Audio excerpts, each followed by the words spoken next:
হাস্যকর হুমকি। বাংলাদেশ থেকে ফাঁকা বুলি যেন থামছেই না। বাংলাদেশ থেকে চিকেন স্নেক কেটে দিলেই ভারত থেকে সেভেন সিস্টার্স আলাদা হয়ে যাবে, হুমকি ধর্মীয় প্রচারকে। আমি বর্তমান সরকারকে 3টা পরামর্শ দিয়েছি। একটা এয়ার বেস করতে বলেছি লালমনিরহাটে, ওখানে আছে একটা এয়ারপোর্ট। আমি বলেছি এটারে সংস্কার করে এয়ারফোর্সের হাতে দিয়ে দেন, ওরা আমাদের দিকে দৃষ্টি দিবে, আমরা চিকেন নেক কেটে সেভেন সিস্টার আলাদা করে দিব। সরকার সিদ্ধান্ত নিছে, কাজ শুরু করতেছে।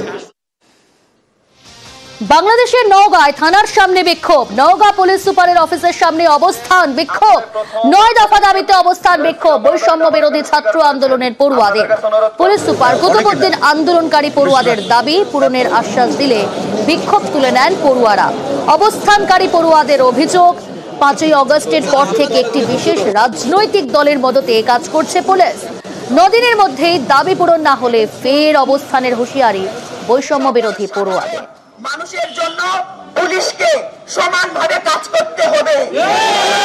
পুলিশের সকল কর্মকর্তা যারা ছিল তাদের কার্যক্রমের প্রেক্ষিতে শাস্তিমূলক ব্যবস্থা নিতে হবে। 3 দফা দাবিতে বাংলাদেশে মিছিল, ইনকিলাব মঞ্চের সদস্যদের। মিছিলে বাধা পুলিশের। বেলা 12টা নাগাদ বাংলাদেশে শাহবাগ মিউজিয়াম থেকে মিছিল শুরু করেন ইনকিলাব মঞ্চের সদস্যরা। কাকরাইল মোড়ে পুলিশ বাধা দিলে রাস্তায় অনশনে বসে পড়েন বিক্ষোভকারীরা। তাদের অন্যতম দাবি আওয়ামী লীগকে নিষিদ্ধ করতে হবে। দাবি পূরণ না হলে অনশন চালানোর হুঁশিয়ারি বিক্ষোভকারীদের।